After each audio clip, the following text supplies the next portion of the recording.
Na manhã do dia 1º de fevereiro de 2025, um explosivo das Forças de Apoio Rápido, RSF na sigla em inglês, atingiu um mercado em Omdurman, no estado de Khartoum, no Sudão, deixando uma cena de devastação em um hospital. Esse hospital, inclusive, é apoiado pelo Médicos Sem Fronteiras. Pessoas gravemente feridas e outras já sem vida chegavam ao hospital numa cena digna de um filme de terror.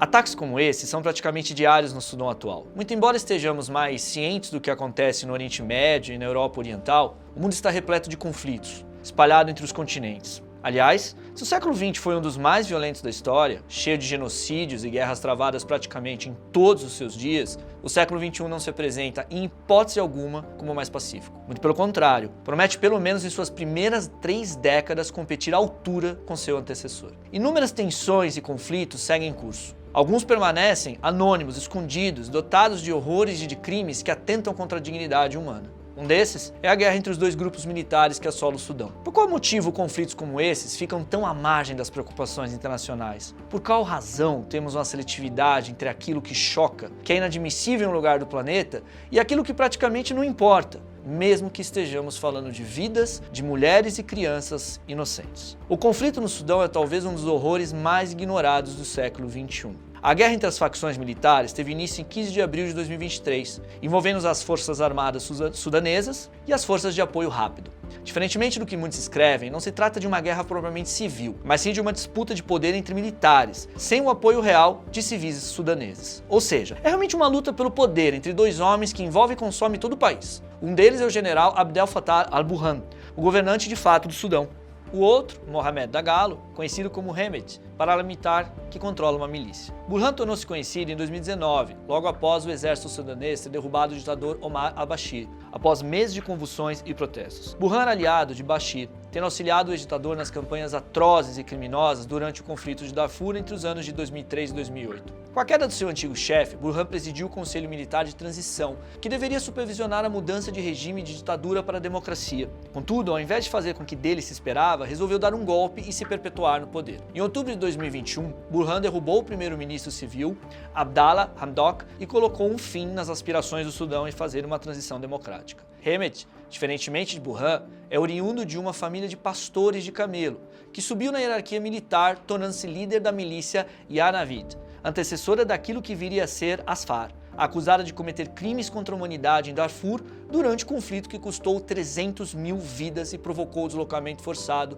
de 2,5 milhões de pessoas. A milícia Janjaweed foi inclusive parceira de Bashir contra os rebeldes do Darfur, que surgiram contra o governo de Khartoum. Ou seja, Bashir e Hemedti foram aliados em um dos conflitos mais assustadores do recém-chegado século. No ano de 2013, Hemedti se tornou o líder do grupo paramilitar recém-criado FARC, que com frequência auxiliou Bashir na repressão aos protestos que levaram à sua queda. Entretanto, ainda no governo de Bashir, cresceu a preocupação de que as FARC poderiam se tornar mais poderosas do que as forças oficiais do país. Mesmo diante disso, no ano de 2017 foi aprovada uma lei que deu reconhecimento às FARC como força de segurança independente. Com Burhan no poder, Hemedti foi nomeado vice-líder do Conselho Militar de Transição. Suas empreitadas militares o fizeram ganhar aliados na Rússia e no Golfo, principalmente em razão do fato do grupo paramilitar ter sido enviado para combater no Iêmen ao lado da coalizão comandada pela Arábia Saudita. Com o aumento de seu poder, Hemedti foi nomeado chefe do Conselho Soberano do governo de Khartoum, o que fez dele o 2º homem mais poderoso do Sudão, logo depois de Burhan. Portanto, o que acontece no Sudão hoje é a disputa pelo poder entre os 2 homens mais poderosos do país.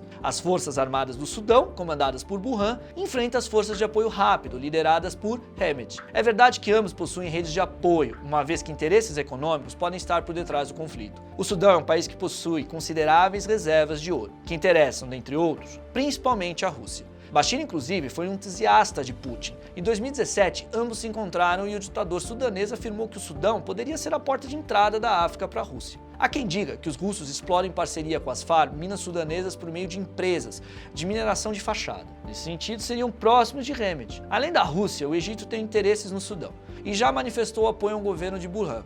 Egito e Sudão já realizaram, inclusive, exercícios militares em conjunto durante a administração de Burhan, e o país do norte da África normalmente envia assistência humanitária para o Sudão.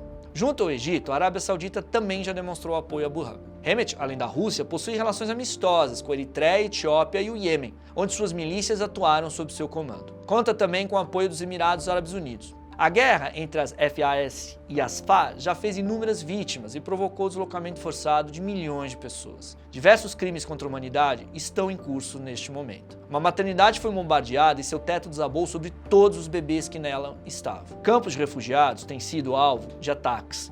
Execuções em massa deixam as ruas cheias de cadáveres. Além disso, há frequentes relatos de abuso sexual e estupros sistemáticos. Estima-se que desde o início do conflito, mais de 16 mil pessoas já morreram e praticamente 10 milhões foram forçadas a deixarem suas moradias. A Organização Internacional para a Migração das Nações Unidas apontou que 70% dos deslocados procuram sobreviver em lugares onde podem inclusive passar fome, ou seja, podem estar fugindo da morte para encontrar a morte. Todo esse grave quadro não tem apresentado sinais de melhora. A violência persiste e os dois grupos, liderados pelos dois autores de crimes contra a humanidade, não parecem ceder na brutalidade. O cenário se agrava pelo fato de que esse conflito parece ser um fantasma completamente esquecido pelo resto do mundo. Tanto que há pouca, realmente muito pouca ajuda humanitária destinada ao Sudão. A ONU tem relatado que o que recebeu até o presente momento representa apenas 16% dos 2,7 bilhões necessários para auxiliar todas essas vítimas. Mas por quais motivos há tanto desinteresse em relação ao Sudão se compararmos com a energia e atenção dada ao que está acontecendo em Gaza e na Ucrânia? É importante se afirmar que em nenhum momento o mundo precisa diminuir a atenção dada a esses dois outros brutais conflitos. Não se trata disso. Não estamos, em hipótese alguma, desejando hierarquizar e minimizar o sofrimento daqueles que padecem no leste europeu e no Oriente Médio, mas sim entender por que alguns conflitos importam para o mundo e outros não.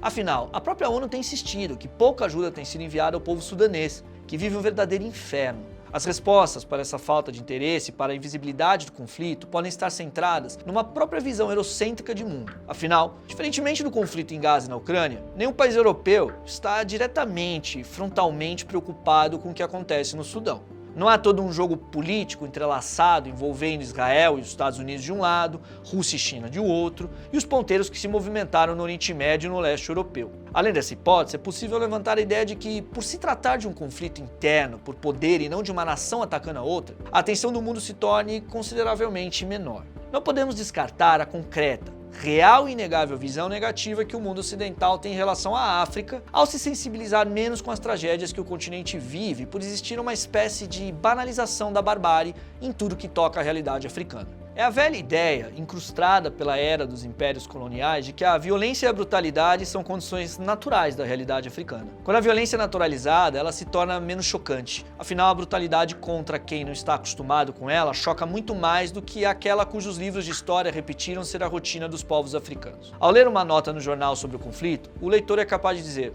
fazer o quê? É a África.